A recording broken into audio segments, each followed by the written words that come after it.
하나님께는 영광, 우리들에게는 은혜가 넘치는 귀한 시간이 되기를 바랍니다. 어떤 남자 청년이요, 자기 아버지하고 중매 서는 어떤 아저씨하고 함께 배우잣감을 만나러 갔답니다. 가는 길에 아버지가 말했어요. 얘야, 신부감 만나면 나이는 묻지 마라. 대신에 지참금 얼마 갖고 오는지는 꼭 물어보고. 아들이 왜요? 그랬더니 아버지가 그럽니다. 나이는 가만히 있어도 자연히 늘어나. 근데 돈은 그렇지 않거든. 그리고 이제 신부감을 만났습니다. 그리고 돌아오는데 중매에 섰던 아저씨가 그래요. 지참금은 좀 적은데 그래도 미인이니까 결혼하게 그럽니다. 청년이 흥분하면서 말합니다. 그 아가씨가 미인이라고요? 난 세상에서 그렇게 못생긴 여자 처음 봤습니다. 그랬더니 중매 서는 아저씨가 그래요. 무슨 소리야? 자네 내 마누라 못 봐서 그래. 무엇이 행복한 가정을 위한 조건일까요? 젊음, 돈, 아름다움, 그런 것도 다 좋은 조건일 수 있습니다. 근데 더 중요한 게 있죠. 그것은 사랑과 존경이 있는 것입니다. 행복한 가정을 위해서 부부가 무엇보다도 주님 안에 있어야 됩니다. 그러면서 서로 지켜야 될 것이 있는데, 지난번에 남편 역할에 대해서 말씀을 나눴습니다. 남편은 아내를 사랑해야 됩니다. 예수님께서 교회를 위해서 자신을 희생하신 것처럼 희생적인 사랑을 해야 됩니다. 오늘은 아내의 역할에 대해서 말씀 나누겠습니다. 아내는 자기 남편을 존경해야 됩니다. 그것이 성경 말씀이고 오늘 설교 제목입니다. 오늘 본문 33절 후반에서 아내도 자기 남편을 존경하라 이렇게 말씀하죠. 이런 얘기를 하면 많은 아내들이 이런 반응을 해요. 목사님, 존경할 만해야 존경을 하죠. 그런 분들이 많습니다. 참 딱한 일인데, 그래서 오늘 말씀은 결혼하지 않은 처녀들을 위한 기본에서부터 결혼하신 분에게 모두 해당하는 교훈을 나누려고 합니다. 자, 결혼할 때 여성은 우선 꼭 한 가지를 기억하고 배우잣감을 결정하는 게 좋습니다. 나보다 한 단계 높은 남성을 택하시는 게 좋습니다. 적어도 나보다 한 단계 윗사람을 선택하세요. 그래야 복종하기가 쉽고 자연히 존경할 수가 있어요. 나보다 나은 사람이니까요. 그렇다고 존경하는 선생님과 결혼하라 이런 얘기는 아니에요.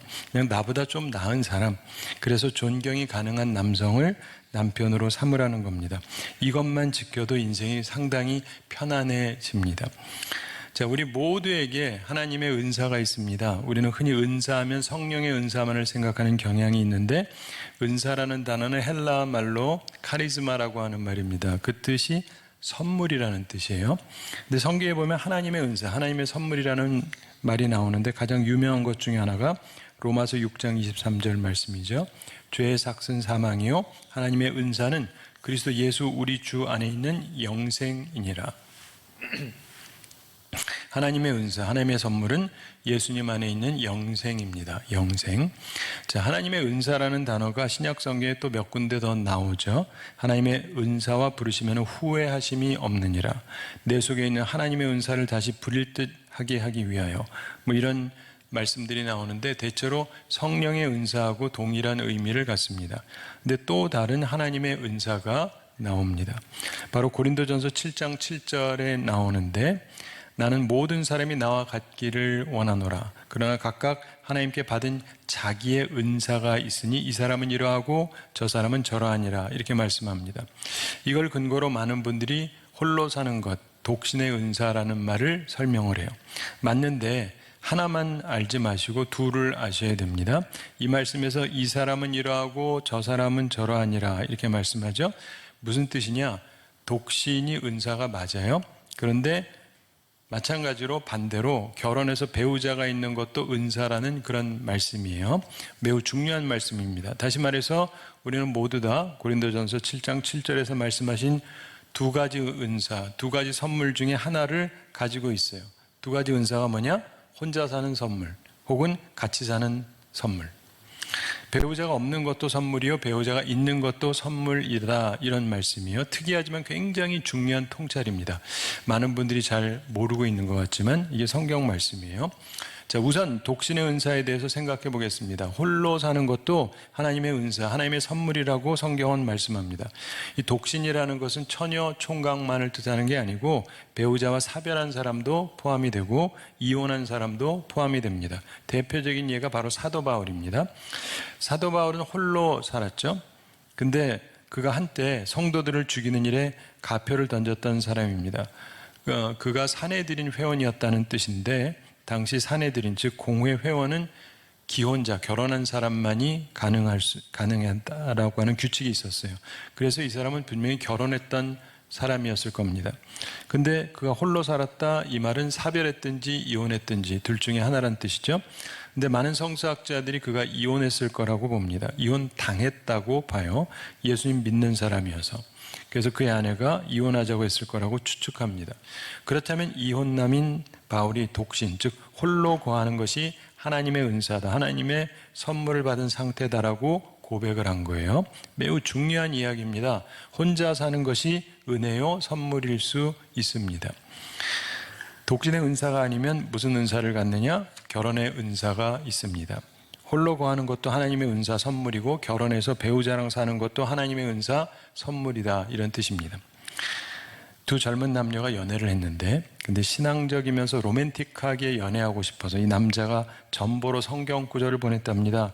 요일 418 요한일서 4장 18절 이렇게 적어 보냈어요. 그 찾아보면 이런 말씀이에요. 사랑 안에 두려움이 없고 온전한 사랑이 두려움을 내쫓나니 뭐 이런 내용인데 근데 전신국 직원이 실수를 했습니다. 그래서 요일을 그냥 요한이라고 썼어요. 근데 요한복음 4장 18절에 보면 이런 글이 쓰여져 있습니다. 여성이 찾아보니까 이런 내용이었어요.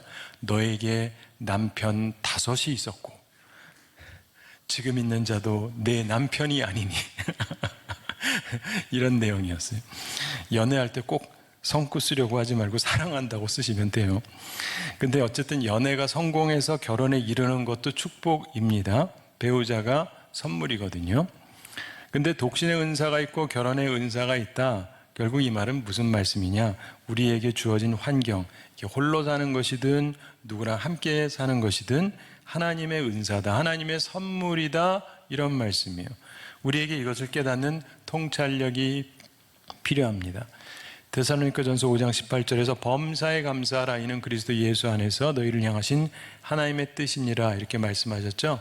범사에 이것은 모든 환경을 얘기하는 겁니다.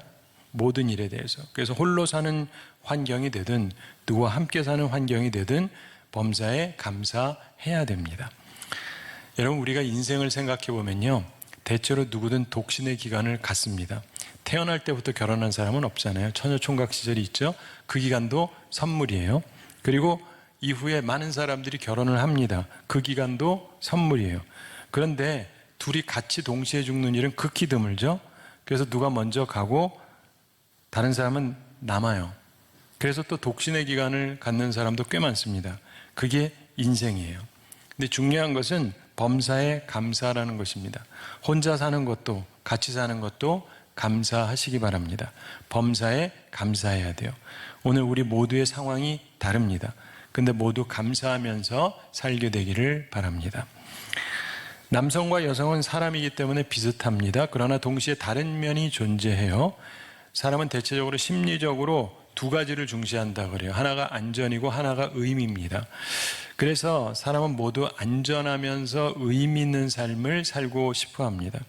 근데 둘 중에 무엇이 더 중요하냐 그러면 남성과 여성이 좀 달라져요. 대부분의 여성은 안전을 더 중요시합니다. 그리고 대부분의 남성은 의미를 좀 더 중요시 여겨요. 이걸 잘 이해하셔야 됩니다. 그래서 여성은 결혼해서 안전이 가장 중요하다고 생각을 해요. 근데 남성은 안전보다 의미가 더 중요하다고 생각을 합니다. 그래서 여성은 사랑한다는 말 그리고 그런 표현들을 굉장히 중시하는데 왜냐하면 이것이 자신과 남편 사이 이 관계가 안전한 증거라고 생각하기 때문에 그걸 원하는 거예요. 근데 남편은요, 아내가 사랑한다는 말보다요 존경한다는 말을 들으면 훨씬 더 좋아합니다. 단지 들어본 사람이 거의 없어서 그렇지. 왜냐? 자신의 긍지를 세워주고 의미를 주는 말이기 때문에 그렇습니다. 따라서 여성은 남편에게 사랑해요, 사랑해요, 사랑해요 100번, 1000번 하는 것보다 한 번 존경해요 하는 말이 훨씬 더 좋습니다. 안 해보셨겠지만 그런 말 하는 아내가 거의 없죠. 자기 입장에는 사랑하는 말이 더 좋다고 생각하니까. 무엇보다도 여성은 이혼하자는 말이 가장 충격적입니다. 왜요? 안전을 깨는 말이기 때문에 그렇습니다. 근데 남성은 그게 아니에요. 오히려 자존심 상하게 하는 말을 들으면 그게 훨씬 더 충격적입니다. 왜냐? 의미를 깨는 말이기 때문에 그래요. 근데 이것을 아는 여성이 생각보다 굉장히 적어요. 그 자기 남편에게 자존심 상하게 하는 경우가 굉장히 많아요. 그러면서도 별거 아니라고 생각을 해요. 근데 그렇게 하면 남편은 이 결혼 생활이 의미를 완전히 상실한 거예요. 그 가치가 하나도 없어지는 거예요. 그러니까 남편의 자존심을 뭉개는 말을 하시면 안 됩니다. 꼭 기억하시기 바랍니다. 자, 이제 이미 결혼하신 분, 남편이 살아계신 분에 대해서 중요한 말씀을 나누겠습니다. 남편에게 의무가 있듯이 아내에게도 의무가 있습니다. 근데 아내에게 가장 중요한 의무가 뭐냐? 존경이라고 성경은 말씀해요. 아내는 자기 남편을 존경해야 됩니다. 아내들이여 남편을 존경하십니까? 또 속으로 존경스러워야 존경하지 이러지 마시고 그러면요 남편들은 이렇게 말할 거예요. 속으로 사랑스러워야 사랑하지. 남편이 조건 없이 아내를 사랑해야 되는 것처럼 아내도 조건 없이 남편을 존경해야 됩니다. 그래야 행복한 가정을 이룰 수가 있어요. 자, 그러면 아내는 어떻게 함으로 남편 존경을 표할 수 있느냐? 아내들은 남편을 존경하기 위해서 세 가지를 기억해야 됩니다. 아내들은 남편을 존경한다면 세 가지 표를 가지고 있어야 되는데, 첫째로 남편에게 복종하라는 것입니다.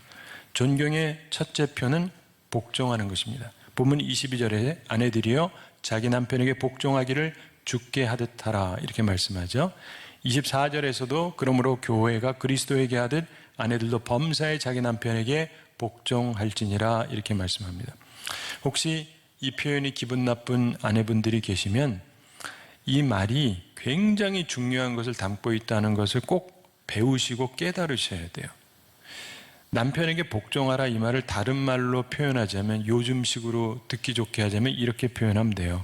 남편의 지도력을 키워줘라 이런 말이에요. 그렇게 말하면 기분 안 나쁘죠? 네. 기억하세요. 남편의 지도력을 키워주셔야 돼요. 근데 그러려면 남편에게 복종하셔야 돼요. 지도력이 있는 남성이 성실하게 살고 아내도 보호하고 사랑해 주는 거예요. 아내 여러분, 남편에게 복종하는 것, 남편 계획에 맞춰주는 것, 이게 바로 남편의 지도력을 키워주는 거예요. 근데 남자가 지도력이 있어야 사회에서 성공할 수 있거든요. 훌륭한 남편을 원하십니까? 그러면 내가 먼저 복종해 줘야 돼요. 그래야 남편의 지도력이 향상이 되기 시작을 합니다. 내가 복종해야, 내가 남편의 지도력을 인정해야 남편이 훌륭한 남성이 될 수 있는 것입니다. 존경의 둘째 표는 복종하되 범사에 복종하라는 것입니다. 본문 24절에서 그러므로 교회가 그리스도에게 하듯 아내들도 범사에 자기 남편에게 복종할지니라 이렇게 말씀합니다. 이 말도 기분 나쁘신 분이 계시면 이 말의 의미를 또 잘 이해를 하셔야 돼요. 이 말을 요즘 말로 좀 듣기 좋게 하자면 이렇게 말하면 됩니다. 남편의 말을 잘 들어줘라, 경청해라, 이런 말이라고 볼 수 있어요. 자, 많은 아내들이 자기 나름대로 바빠요. 그래서 남편의 관심사에 대해서 시간을 함께 잘 보내주지를 않습니다. 그리고 많은 아내들이 자기 남편의 마음을 이해하지를 못해요. 남편 말 잘 들어주지를 않습니다.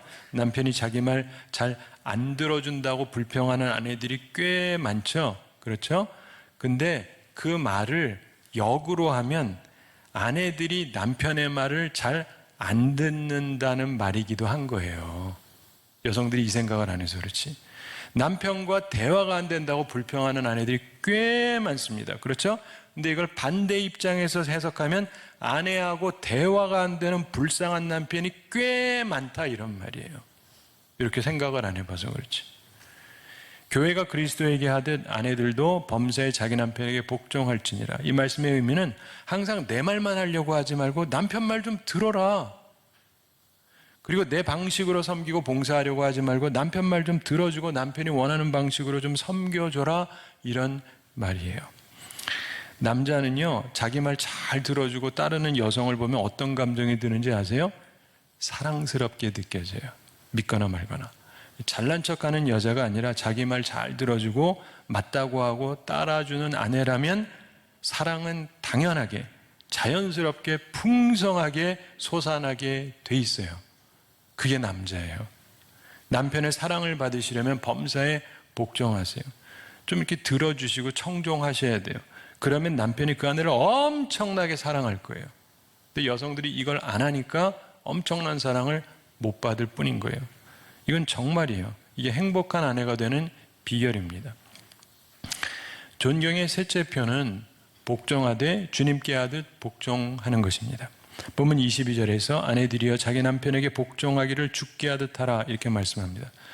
겉으로는 복종하지만 속으로 남편 무시할 수 있죠. 그러지 말라 이런 말입니다. 이 말씀도 역시 기분 나쁜 아내들은 이 말씀을 이런 식으로 이해하면 좋습니다.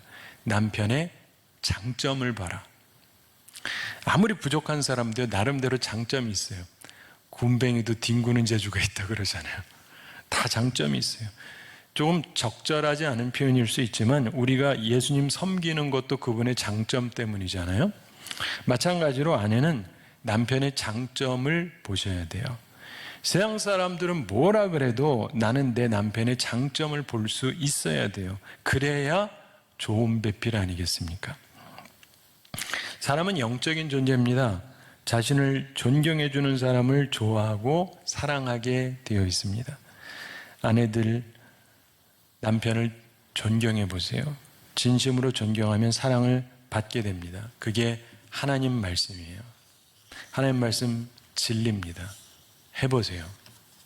인생이 달라질 거예요. 오늘 말씀을 마치기에 앞서서 한 가지 생각할 게 있습니다. 여러분 나중에 시간 나시면 아내 되시는 분들은 에스더서를 한번 보시기 바랍니다. 거기 보면 아하수에로 왕이 나오죠. 근데 거기 보면 이분이 결혼을 2번 합니다. 와스디라는 사람이랑 결혼했다가 이혼하고 에스더랑 결혼해서 사는데 여기서 똑같은 남자인데 두 여성이 좀 다르게 살아요.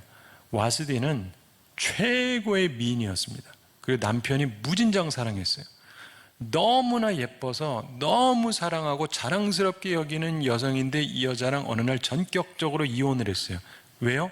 딱 하나, 자존심을 밟았기 때문에. 근데 에스더는 어땠습니까?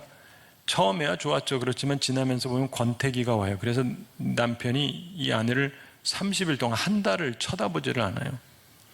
그런데 나중에 죽으면 죽으리라고 가는데 그러면서 남편이 보는데 사랑스러워요. 그래서 사랑받고 나중에 원하는 것도 다 얻었습니다. 이유가 뭔지 아세요? 자존심을 살려줬기 때문에. 자, 영적으로 보면 와스디는 기도 안 하는 사람이고 에스더는 기도하는 사람이었어요. 그 따르는 현상의 차이가 뭐냐면 와스디는 무진장 예쁘고 사랑도 받고 누가 봐도 최고의 아내감인데 남편에게 버림받아요. 남편의 자존심을 짓밟았기 때문에. 그 에스더는 권태기고 뭐 남편도 뭐 그냥 요즘 쳐다보지도 않고 그런데도 기도하면서 이걸 뚫고 나가는데 이유가 뭐예요? 남편의 자존심을 완전히 살려주거든요. 이 차이를 성경을 보면서 그 깨달으시고 그 교훈으로 지혜롭게 사시게 되기 바랍니다. 자, 말씀을 마치면서 마지막으로 부부가 함께 생각해야 될 게 있습니다. 우리 부부가 함께 해야 되는 게 있는데 뭐냐면 하나 되는 것이죠. 주님 안에서 하나가 되는 것. 본문 31절 32절에 보면 그러므로 사람이 부모를 떠나 그의 아내와 합하여 그들이 한 육체가 될지니 이 비밀이 크도다 이렇게 말씀합니다.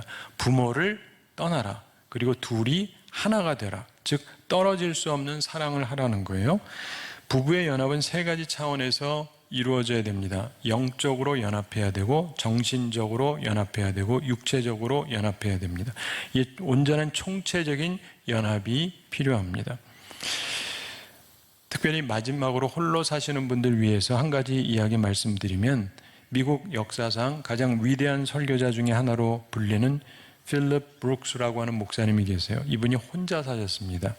근데 보스턴에서 오랜 목회를 하셨는데 이분이 독신의 삶을 살면서도 행복하게 사셨는데 그 비결이 하나 있었다고 합니다. 그분의 어머니가 어렸을 때 자주 해주던 말씀을 항상 기억하면서 살았다 그래요. 뭐라 그러셨냐면 어머니가 필립아, 그리스도를 가까이 하도록 하거라. 주님 가까이 해라, 주님 가까이 해라, 주님 가까이 해라. 그래서 이분은 항상 주님 가까이 하려고 했고, 그래서 행복할 수 있었다는 거예요. 홀로 사시는 분들 특별히 예수님을 가까이 하시면서 행복하게 사시기 바랍니다. 한 가지 이야기 말씀드리면서 오늘 말씀 마치겠습니다.